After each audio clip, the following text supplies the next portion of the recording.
வான்மழையில் தான் நனைந்தான் பால் நிலவும் கரைந்திடுமா தீயினிலே நீ இருந்தால் நில ஒளிதான் சுகம் தருமா மரக்கிளையில் ஒரு குருவி கூடு கட்டி வாழ்ந்ததே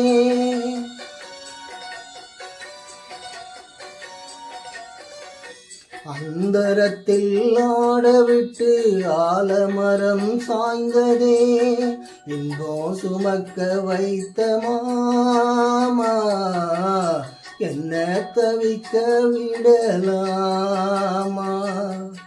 என்ன தவிக்க விடலாமா.